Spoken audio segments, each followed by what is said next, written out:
What if I told you that 90% of YouTubers are making 3 mistakes that are totally sabotaging their growth? Now, these mistakes are actually making sure that you will always stay small and never have breakout videos. And they all revolve around the foundation of any video, the idea. And I know this because I made the same 3 mistakes. So in this video, I'm going to show you exactly how you can overcome them, how to never run out of ideas, and the secret standing out from the competition.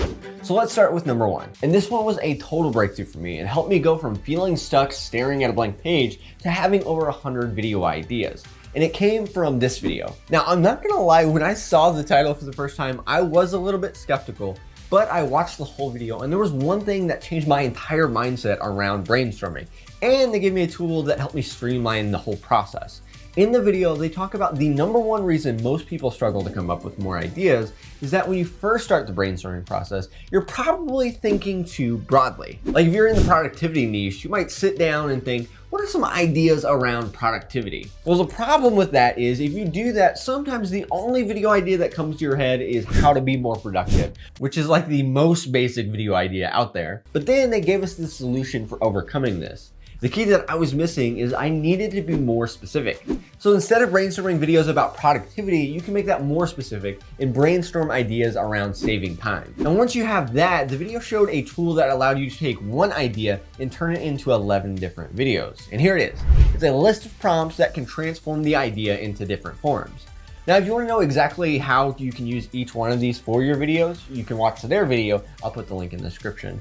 But the gist of it is you want to use each of these prompts for the idea. Like for our example, it would be how to save time, 3 habits to save time daily, or 3 mistakes that you're probably making that are wasting 3 hours per day. Being more specific and using these prompts will start to get you a lot of ideas, but the next roadblock is a mental barrier that is trying to get you to stop coming up with ideas. And to understand it, let me introduce you to this guy, Ed Sheeran. Because when I looked at his creative process, I think it was a perfect solution to help us come up with more ideas. You see, what's gonna happen when you do this exercise for the first time is you're gonna have an idea in your head that is bad. But not just bad, so bad that you will feel dumb just for thinking of it. Hey, Patrick, what am I now?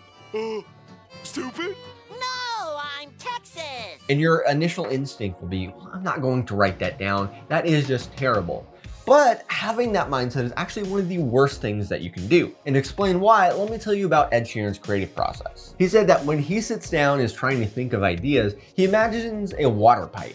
And when he's starting thinking of ideas, at the end of that pipe is this gross stuff blocking all of the water. He said, think of that as the bad ideas. But Ed says the first part of the process is getting all the bad ideas out on paper.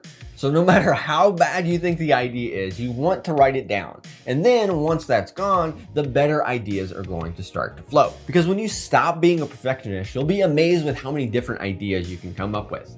So the first 2 roadblocks were about getting more ideas, but how do you come up with better ideas? Well, if you don't overcome this last roadblock, the ideas that you do come up with will always be a watered down version of your competition. When you watch basically any video about coming up with ideas, you're gonna hear that you need to get inspiration from your competition. They tell you to write down the 10 of the biggest YouTubers in your niche, see which videos perform well for them, and then make similar videos. And while these can be good sometimes, if that's your only strategy, you're always gonna be one step behind your competition. So what can you do differently? Well, if you wanna come up with different ideas, you need to get inspiration from different places. So instead of just looking at your own niche, look for standout videos that are outside of your niche for inspiration. Now, I'm sure you've heard the term get inspiration from, but how exactly do you do that? Well, there's 3 simple things that you can borrow from high-performing videos and use them in your own. And the first is title structure. Across YouTube, high-performing videos will have a certain title structure that you can adapt to basically any niche. And a really great resource for this is called Creator Hooks, where each week they put together a list of high-performing videos and show you title structures that you can use in your own videos. And number 2 is the thumbnail. Look at popular thumbnails that aren't in your niche and look how they're laid out, how they use colors, and ultimately ask this question: why would someone click on this? And number 3 is the format. The format on YouTube is how the video is actually presented. It could be a talking head video, kind of like this. It could be a challenge video, a top 10 list, a tier list. If you want to stand out from the competition, you need to think about different creative ways that you can present the information. Your idea really is the foundation of your video, but how do you turn that idea into lots of views? Well, in this video, I show you how Ryan Trahan can turn almost any idea into millions of views.